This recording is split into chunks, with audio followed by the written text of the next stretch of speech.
Hi, I'm Lonnie Ray Williams.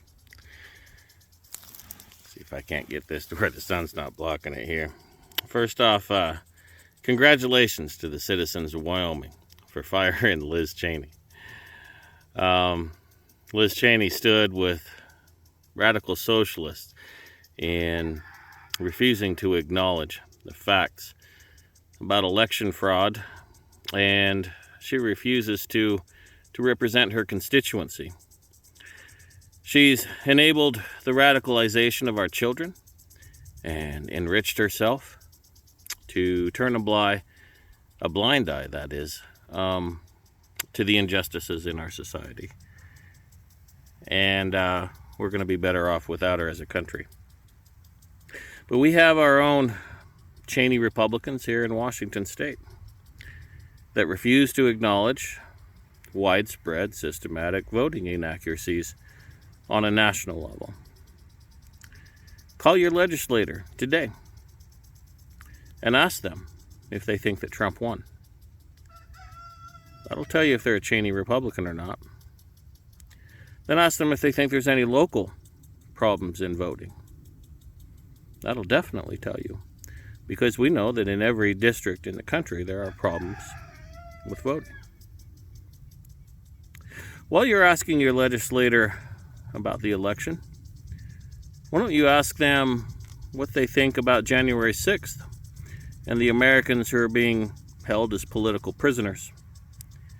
If they can't acknowledge that, you may have a Cheney Republican in your district.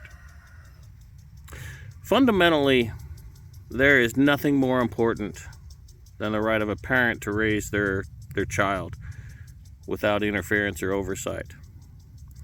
And that's why I support enshrining the right of parents to be the primary stakeholders in their children's lives. If we can't agree that parents are supposed to be the ones that are the ones upbringing their children, we can't agree on much else. Now, the Cheney Republicans believe in government oversight, and they'll say it's for the children by sending lots of money to the same schools that are indoctrinating your kids and over-sexualizing them, grooming them, if it were. And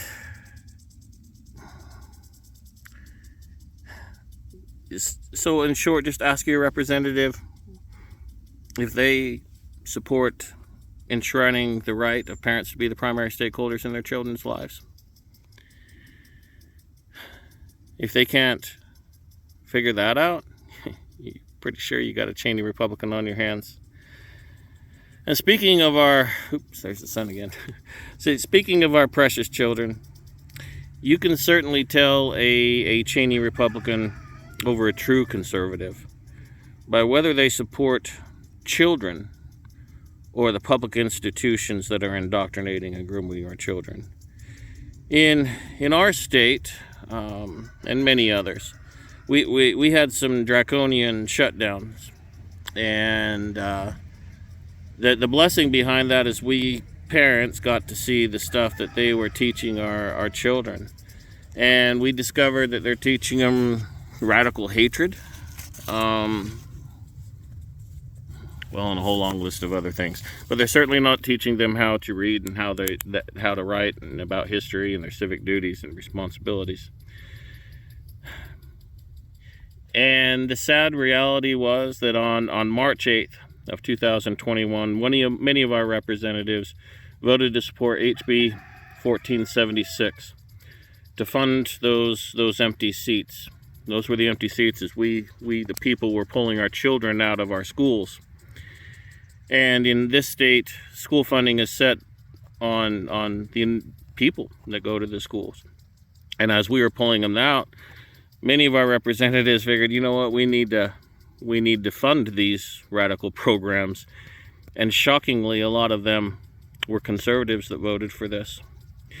And if that wasn't bad enough, a year later, on February 11th, 2022, these same leaders voted again to fund, that was in HB 1590, to fund the empty seats. And they sent it on to the Senate. And there was such an outcry with many of these conservatives that through some parliamentary procedures, if it managed to make it back to those representatives in the House, and some of them managed to change their votes. And then go behind and say, oh, I wasn't for it in the beginning, but all you have to do is look at HB 1476 and you know exactly what it is. Matter of fact, why don't you look at the language on both bills?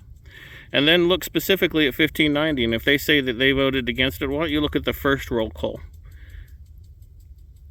and ask them, did you vote for it before you voted against it? You're going to find out a lot of uncomfortable truths for those of you who have been voting for the R, thinking that they're conservatives.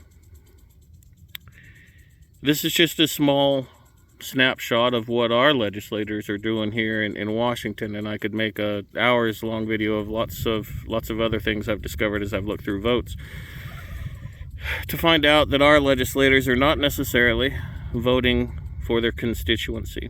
They're not being representatives, if it were. Now,